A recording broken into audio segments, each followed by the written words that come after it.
Jason and I are here today.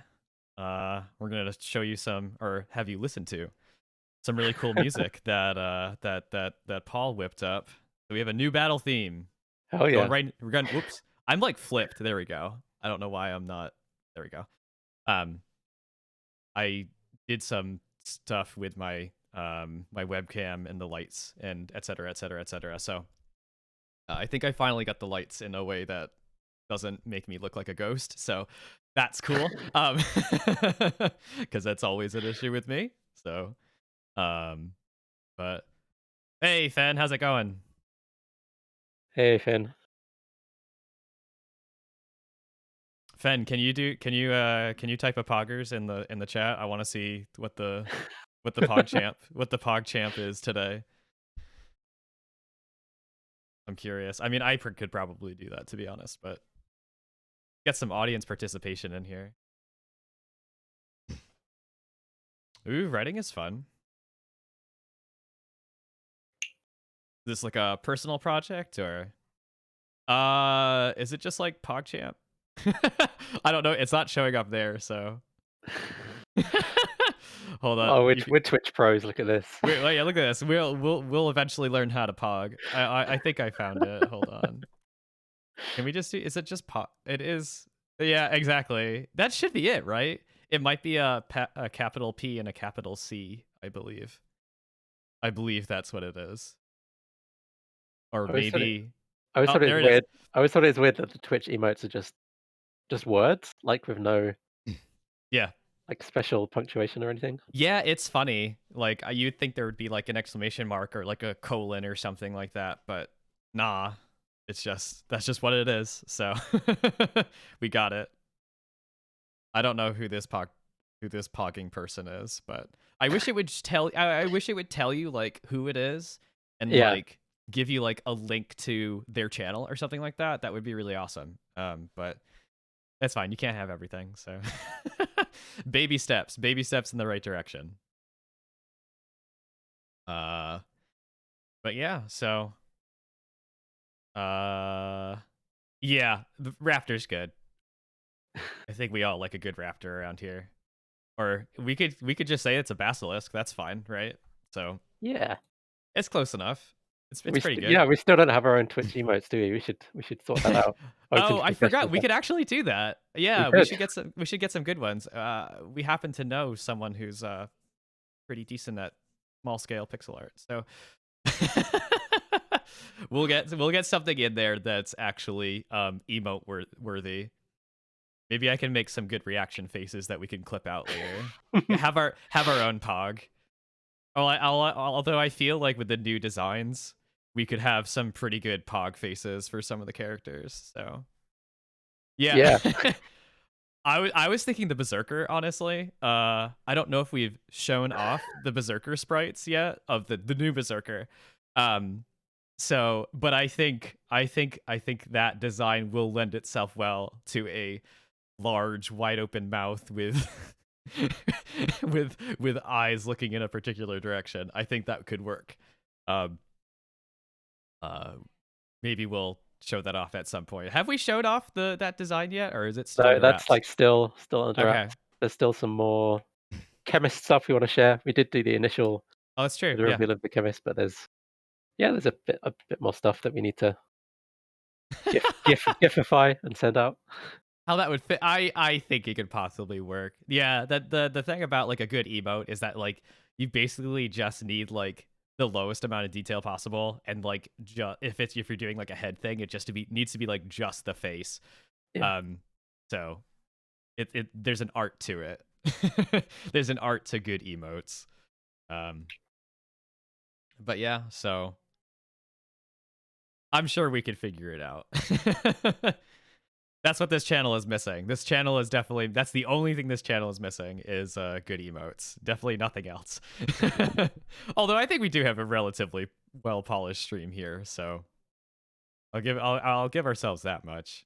Yeah, come on, the green screen overlay. A All the limited amount of fumbling around with garbage. So I mean been doing this for how long now? Um, gosh, probably pull up. I don't know how to pull this up. I don't know when we first did it, but it's how long has it been, Jason? Do you think It was a while. 6, 7 months ago? I think it's about 6 months, right? Something like that. Yeah, yeah, yeah. Half a year of Steamhound streams.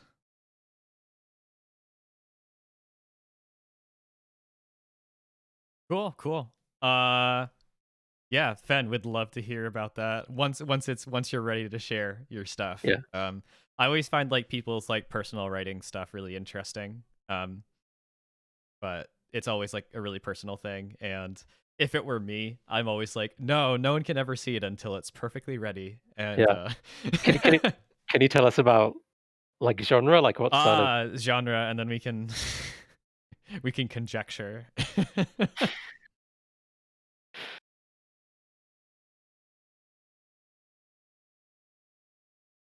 Yeah, I feel you. I feel you. Yeah, there's a whole bunch of stuff. There was something that I was starting to work on. I guess could be considered writing. I guess Jason knows about this. With a one-shot campaign that I started. I started drafting up, Oh, yeah, yeah. and then things kind of got crazy in my life a little bit. I got a little bit busy, I would say, and I'm still getting bugged by my friends who are going to be part of that campaign because they have no idea what it's supposed to be. But Hmm. since none of them are watching right now, I can probably spill the beans about what it's going to be. Yeah, no one's watching. Um, or at least let me refresh the thing. Yep, none of those people are in the campaign, so we can talk about it. Yeah, it's basically a one-shot D&D. Uh, that is just a giant reference to the lyrics of Hotel California. Um, and when people get it, one of my friends I know is just gonna he's just gonna be like, "What's wrong with you?" It's not like that I'm particularly attached to the Eagles Is at is all, is but there, like, a reveal, or is it just gonna be the session will end, and then um as everyone's packing up, you'll just press play, and the song will come in the well, background? actually, the thing was, I'm gonna make one of the characters, one of the NPCs, a bard, and Mm, I'm assuming they're probably gonna find some sheet music somewhere, or there's gonna be a music box or whatever, and so they'll have to they'll have to get someone to play an ancient instrument, and it's I'm gonna I'll do something in Pro Tools and whip up a song and be like, and this is what it sounds like, and be like, oh, you jerk. But the thing is, like, you kind of have to reveal. It's a one shot, so you kind of have to reveal the premise relatively early. mm, Which they're gonna like. It's supposed to start out like they're gonna be done with. They're supposed to be like an established group already, so they'll be done with, I don't know, slaying some goblins or whatever, and they're gonna go.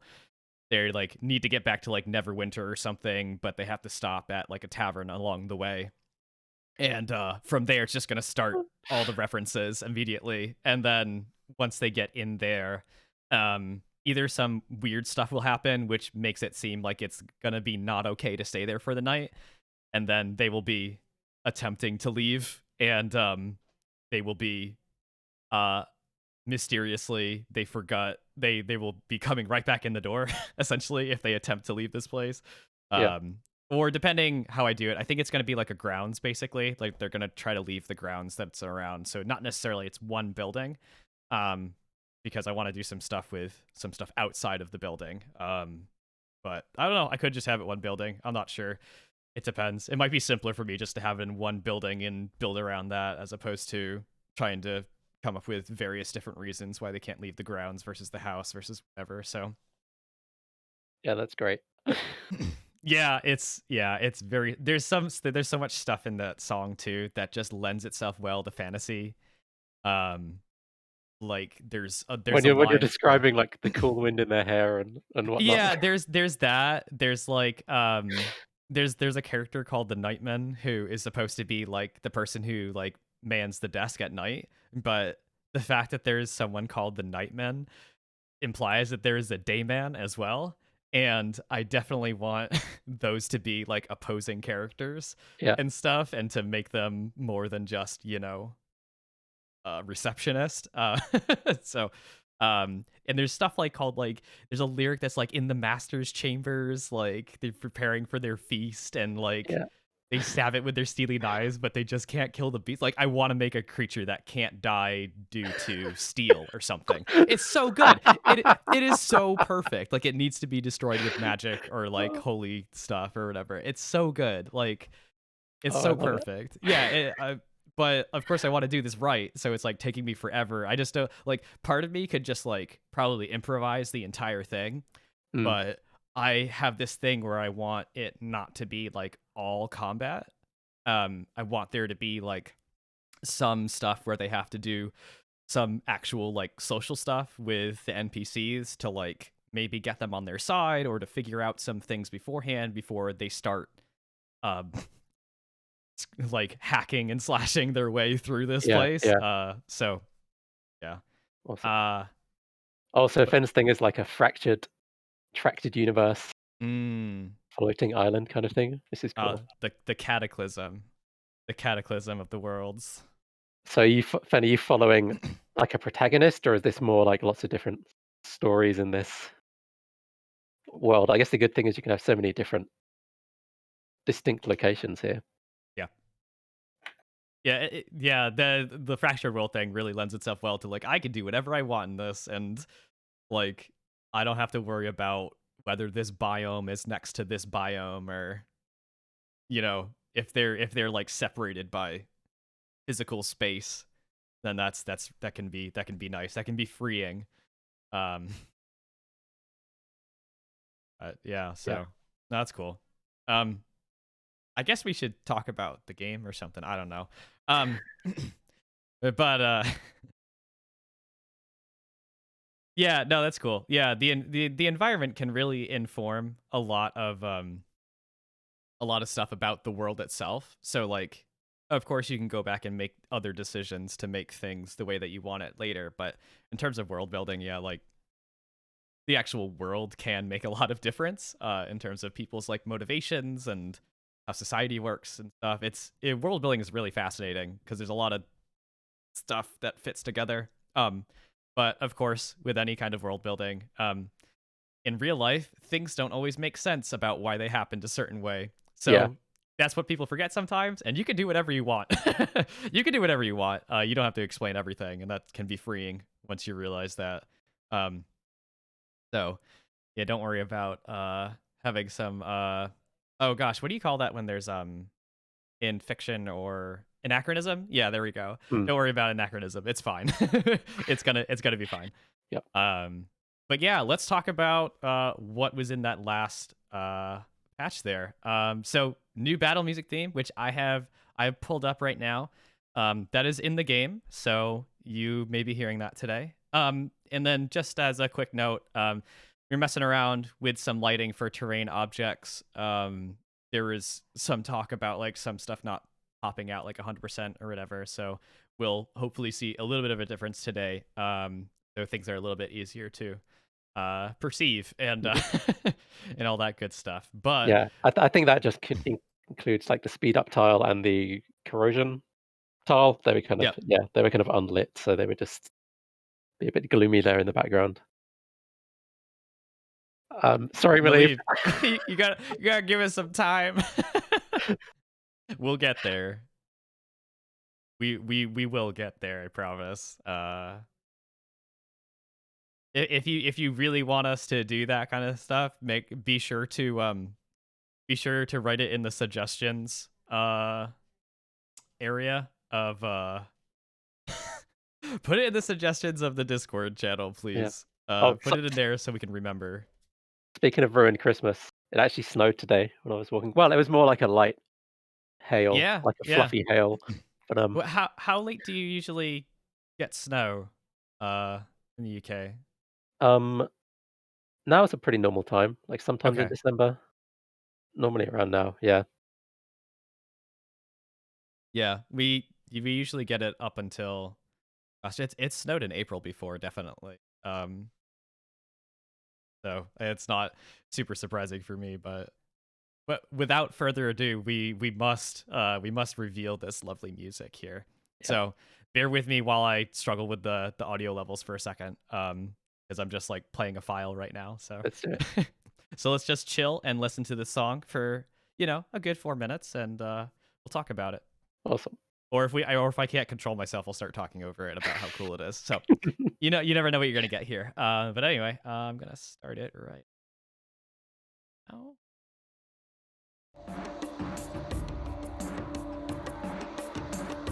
Let me know if that's a good level for everybody. Sounds good to me.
All right.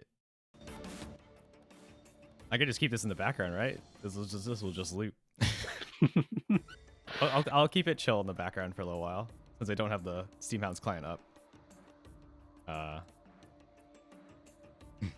Yeah, I love it. I love it. It's good. I like it.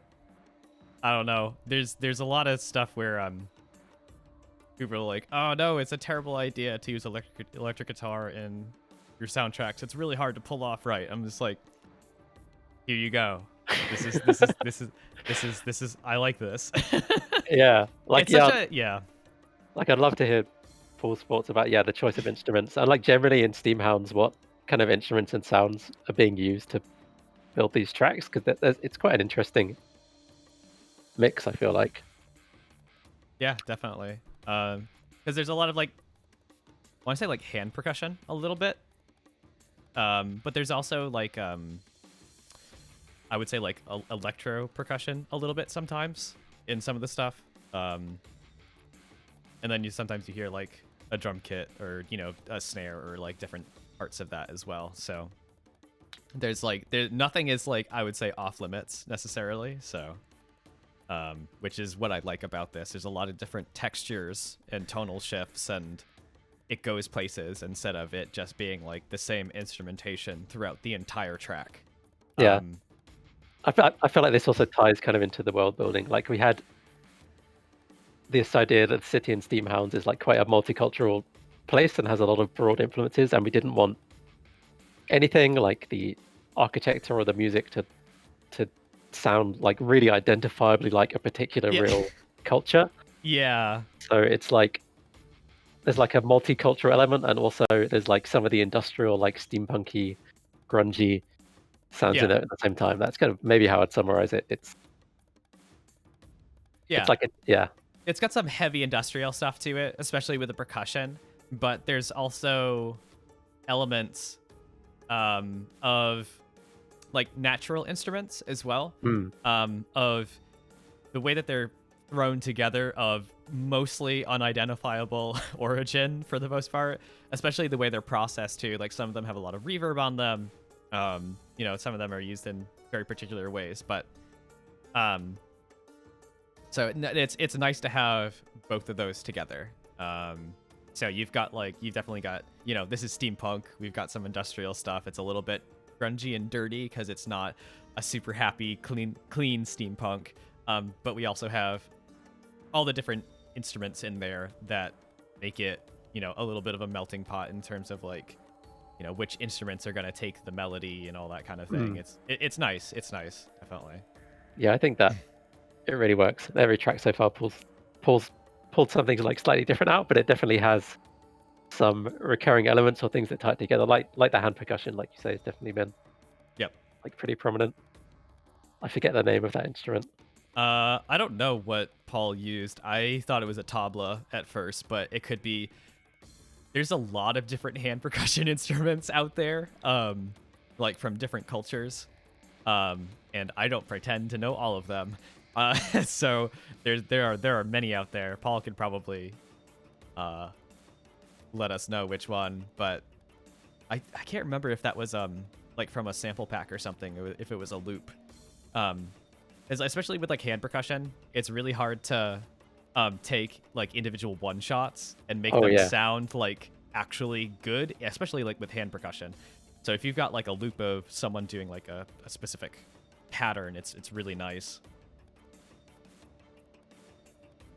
Yeah, I mean, that's the hard thing about traditional instruments as well. That's a good point, where in order to make a traditional instrument sound like it should, in its like historical context, you need to know how instrumentation works for that. You need to know how to write for it. So that's And like what kind of scales they would use and that sort of thing? so let's take for example, this is not like the most exotic of instruments out there, but let's take like for example a harp. Harps are interesting because one, they have a decent range to them in terms of like low notes to high notes. But harps are like made in a certain key. And harps can change key sometimes because some harps have like foot pedals on them actually that can change the tension on some of the strings. Oh wow. Yep. And just another example is just like harps as well. Like you have to think about like how many notes should a player be able to play at exactly the same time? And like what's the reach in between fingers for that, Like I there's a see. whole bunch of different ways to like there's a whole bunch of different things to think about. So it's like and not only that, like you have to think about what's physically possible for the player, and you also have to think about like is this something that reflects like the certain like historical time period of what this harp would sound like in terms of like actual like writing something for it, Mm. because there's different styles for different instruments that have changed over the hundreds of years that these instruments have been out there. And like if you're trying to evoke a certain mood, then you would play with certain scales and use certain like types of motifs and all that kind of stuff. Yeah, Paul, yeah, a trained ear will be like, I don't know if that's what a harpist would actually play, if they Yeah. would play like that. It's hard. And that's especially true for, like traditional instruments from other cultures that you're not super familiar with. So, like, yeah, it's interesting. Fen is asking dynamic music battle tracks. So, actually, I believe at least one of our tracks is a dynamic music battle track Mhm. where it the music picks up actually after the first knockout. Yep. This track isn't dynamic right now. Not that it can't be at some point, mostly for us dynamic means like not having all the instruments in like at first, and then when we get the first knockout it brings in more for the remainder of the battle basically. That's what at least was done with our dynamic track that we have right now. So yeah, that's so yes, dynamic music tracks are definitely possible and something that we have been messing around with. This track is not right now, but it's with a little bit of work I don't see why it couldn't be. But Yeah. yeah, no, that's just that's kind of just like a scope thing for the most part. Like we would love to have a lot more music tracks in there. But it's basically like what makes the most impact now. And Yeah. right now it's just more music tracks for the most Yeah. part. But maybe when we get into some battles, if that happens, we can point out that when that transition Hmm, happens, because we may get it happening on this stream. that's true. Yeah, but Yeah. as you say, it's like, I guess it's hard again to figure out. You need a whole separate version of this track at a higher intensity, and you need it to be able to transition at any point and still sound Yeah. good. And that's already on top of all of these constraints and things that you want out of a battle theme, which to me seem like pretty impossible to pull all these off. But I think Paul's did it pretty well so far. Which is like, what have you got? So it needs to loop seamlessly. Like Yeah. that's one thing. It also needs to be like an energy level that like keeps you excited in the game, but doesn't become tiring, right? It can't like build up to a big drop and then sort of do Yeah. that every few minutes when it Yeah. loops. Like there's so many. I'm probably missing something there, Andrew, that needs to do. But You can't drop the bass over and over and over again. It doesn't quite have the same effect when you do it. There's also another issue with higher intensity stuff. Sometimes has like instruments doing like solos and stuff like that or whatever and doing their own thing. Mm. But the more you hear that same like quote solo over and over again, when it gets looped, it becomes tiring and you're like, oh, it's doing that thing Yeah, again. So it you can't. Yeah. it's like it needs to. Like this track, there's definitely a progression to it in different sections, which feel quite different. So you Yeah. need it to be varied and interesting and have like a journey it takes you through, but it can't be too up and downy because then it won't necessarily fit with what's happening in the battle all the time, It or might become distracting.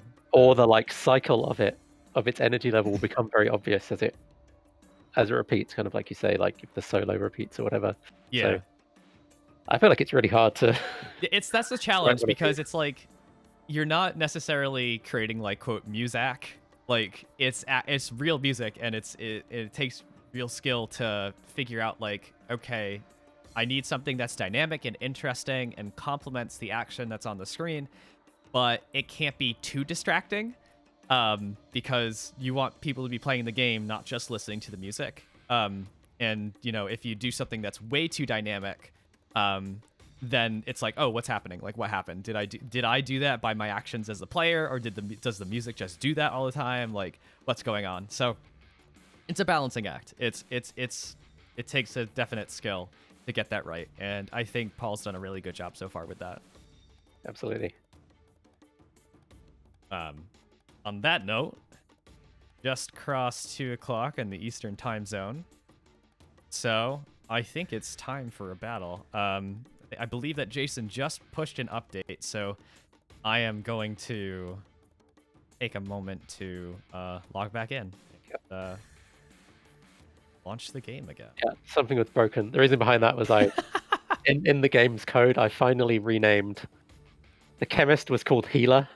Oh, okay, fair enough. And it annoyed me so much that I finally went through and renamed everything to chemist, and I forgot to rename something, so it broke. So Fair enough. Yeah. that's that. Yep. I can feel that. That's yeah. That would bug me too. It's funny, right? How you make something, you prototype something with a certain name, and then it becomes so awkward to change it. A lot of the game's project files are still called Pixel Raiders. Oh yeah, yeah, that's true. I wonder if anybody did did we have a Discord channel when it was still Pixel Raiders, or did we do that after? I think it was Steamhounds already at that point. Okay, yeah, There yeah. is I Find don't. and Replace, but it's like it's also renaming files and yeah, Yeah. stuff can get missed. Yeah, it definitely can. So, yeah. Find and replace is a mixed bag in code. Yeah. Have you heard the classic, talking about D&D again, actually, the classic D&D Find and Replace story? No, I would like to hear this. Um, there was, I believe, a published D&D book Oh no. which frequently referred to something called the Wizard, like this, the Wizard. Okay. Oh, I spelled that wrong. Okay. Can you figure out what happened? So what they did, at some point in the writing process of this book, they decided to rename the mage to the wizard. So every Oh boy. reference to the word damage in the book became the wizard. Oh And no. that went to press and was printed. So That's you amazing. I won't find wonder it which one it's replaced. in. Is this a recent one, or is this I like feel like that's like an 80s, or that's like an old story. I'm not sure exactly what it was. I wonder which one it is, because I have a couple of old AD&D books. I wonder if it's in one of those. Very curious now. Also, running AD&D sounds like a nightmare. It was the 1994 AD&D Encyclopedia Magica. Okay, I don't have that actually, unfortunately. But do I have? No, I don't think I have that, because I think I have the Dungeon Master's Guide and the Monster Manual, maybe. And then I have some an AD&D one shot. That's basically just Alice in Wonderland. It's never explicitly said, but it's like, this is literally Alice in Wonderland. Like, what is happening here? it's the wizard, damn it. Yeah. Oh man. Maybe An Easter egg, like one in every 1,000 times. yeah, April 1st. We've got a patch. I don't know what patch that would be at, but oh gosh. All right. So, I have my client up. We are ready to do some battles today. Who would like to be in the first match?